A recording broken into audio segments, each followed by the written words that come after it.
Gyeongju is often called the cultural capital of South Korea, an open-air museum filled with places like Dareungwon Tumuli Park, Donggun Palace and Wolji Pond, Chamsongdae Observatory and the stunning Woljongyo Bridge. But today, our journey takes a more spiritual turn. We are heading to Bulguksa and Seokguram Grotto, so buckle up. Before reaching the temple, you walk through a quiet park. Rain, trees, and finally, the sign that tells us we have arrived, Bulguksa. The stone path through the forest feels like a natural corridor, preparing you for the atmosphere of the temple. And here it is, the main courtyard of Bulguksa. Right in front, you'll notice the temple's two famous stairways, the Blue Cloud Bridge, Cheonggungyo, and the White Cloud Bridge, Paegungyo. Together, they have 33 steps, symbolizing the path to enlightenment. These stairs aren't used anymore, but they're one of Bulguksa's most iconic sites. The actual entrance for visitors is on the left side, but standing here, you can almost imagine the monks who once climbed up into this sacred space. But honestly, I didn't really feel like a monk. I felt more like Indiana Jones on a mission, or maybe the main character of a historical K-drama walking through the temple. Inside, colorful lanterns, the central hall, and the Buddha statue quietly watching over everything await the visitors. And then, a lucky pig. Rub its ears and back, and good fortune will be yours. Of course, I had to get mine right away, so don't forget to slip a little luck into your pocket too. Under a sea of lanterns, the path climbs up to another part of the complex. Here stand two national treasures, Seokgatap, simple and elegant in its three-story design, and Dabotap, elaborate and ornate, symbolizing abundance. Dabotap is so iconic you'll even find it engraved on the 10-won coin. Wherever you turn, there's something to catch your eye. Statues, vivid tanchong paintings under the eaves, rows of lanterns swaying in the rain, and even a massive temple drum wrapped with a dragon painted around it.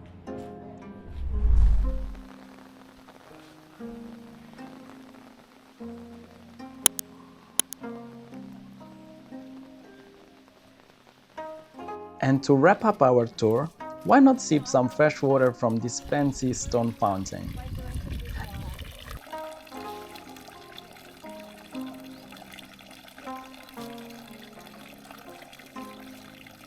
And don't forget to grab a special Gyeongju stamp for your collection.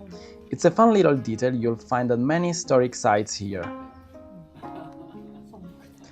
Next to the temple, you can take another short walk to a modern Hanok that serves as a museum. Inside, you'll find plenty of curiosities and information that shed light on the history of Bulguksa. As you head toward the exit, you'll find yourself under the gaze of the four heavenly kings, fierce guardians of the temple. They're watching every step you take, so you better behave. On the path back to one of Bulguksa's entrances, there's another breathtaking view. A bridge crossing over a pond framed by the forest. And I've gotta say, the rain made it even more enchanting. From Bulguksa, it's a winding drive up to Seokguram, and on a rainy day, I can tell you the road itself is quite an adventure for your stomach.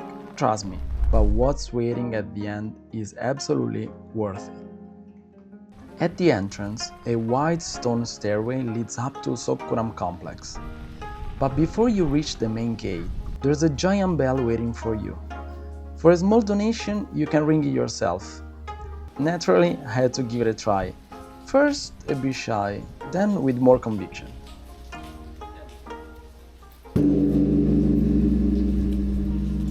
By the way, once you pass through the gate at the entrance, the forest trail, with the rain and the safety rails along the cliff, totally reminded me of a scene from Jurassic Park.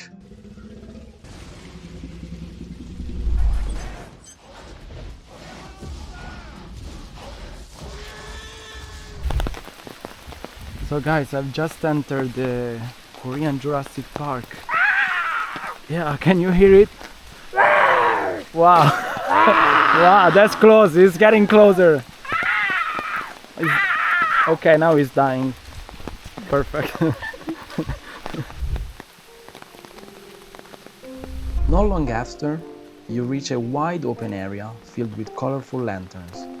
From here, one last stone staircase winds through the trees, leading up to Seokguram, the hidden jewel of the mountain.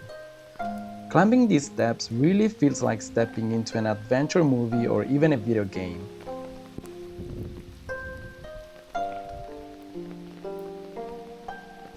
Inside the grottos stands a serene stone Buddha, carved more than 1,000 years ago during the Shilla dynasty.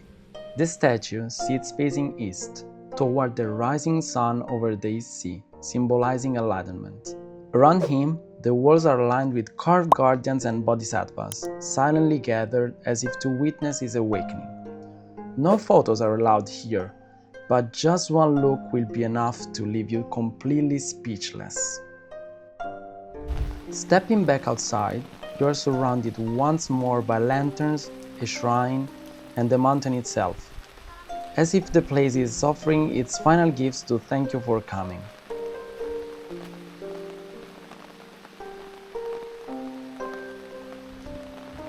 Bulguksa and Seokguram are more than just places on a map.